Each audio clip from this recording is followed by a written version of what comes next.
तो hey guys, स्वागत आपका एक बार फिर से आप ही के यूट्यूब चैनल में। और आज की इस वीडियो में बात करेंगे परसिस्टेंट सिस्टम लिमिटेड को लेकर।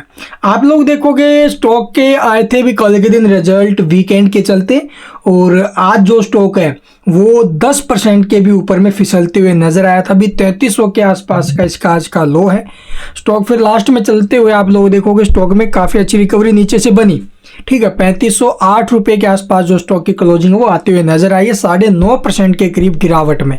तो इतना बड़ा फॉल आप लोग देखोगे कंपनी में जो हुआ है वो 2018 के बाद आप लोग देखोगे एक इंट्राडे के अंदर पहली बार इतना बड़ा फॉल स्टॉक में हुआ जो आज हमें देखने को मिला, ठीक है। तो अब यहाँ से बहुत से निवेशकों की कमेंट है, आखिरकार क्यों टूटा शेयर।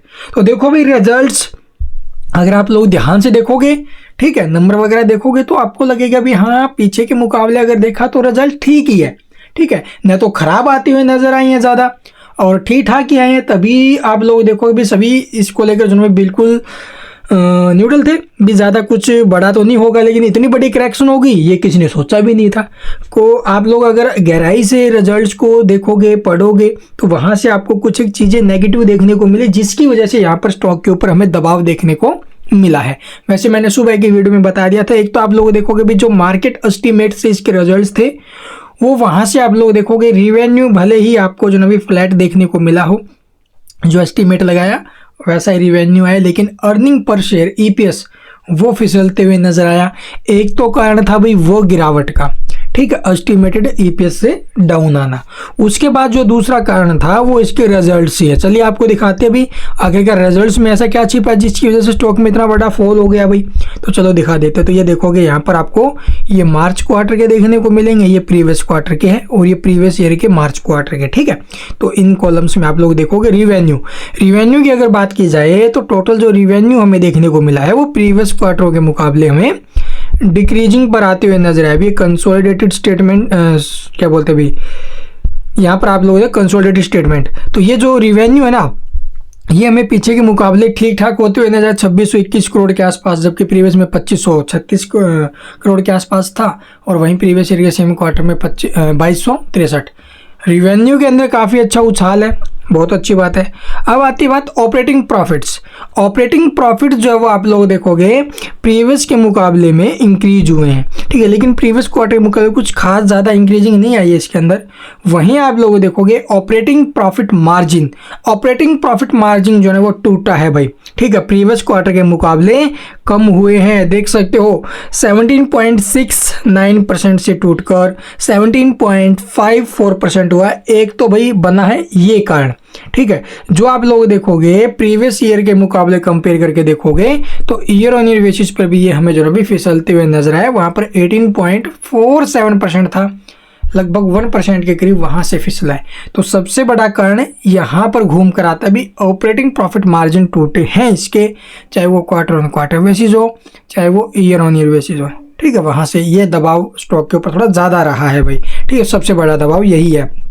उसके बाद आप लोग देखोगे डेट रिडक्शन किया है कंपनी ने, काफ़ी अच्छी बात है, ठीक है। जो नेट प्रॉफिट्स देखने को मिले हैं ये भी काफ़ी अच्छे उछले हैं भाई। और अर्निंग पर शेयर जो है, जो उम्मीद थी, ठीक है, जो भी उम्मीद थी उससे डाउन आए हैं भाई, ठीक है। अर्निंग पर शेयर मैंने आपको बता दिया था ना अभी, पीछे के मुकाबले आप लोग काफ़ी ज़्यादा टूटे हैं भाई। 20.70 अर्निंग पर शेयर है, जबकि प्रीवियस में क्या था 37.80, और प्रीवियस ईयर के सेम क्वार्टर में आप कंपेयर करो तो वहाँ पर 33.70 था।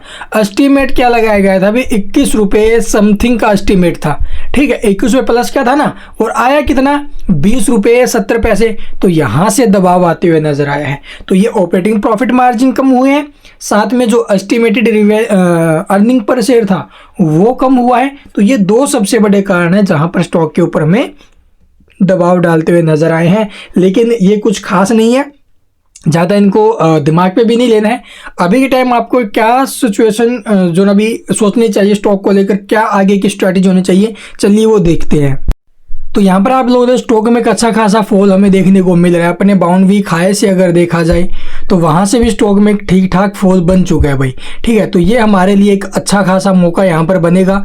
स्टॉक कम से कम 15% के ऊपर में फिसला हुआ है। ठीक है, 20% के करीब स्टॉक अपने हाई से फिसल चुका है और ये आई थिंक हमारे लिए बहुत अच्छा मौका साबित हो सकता है भाई।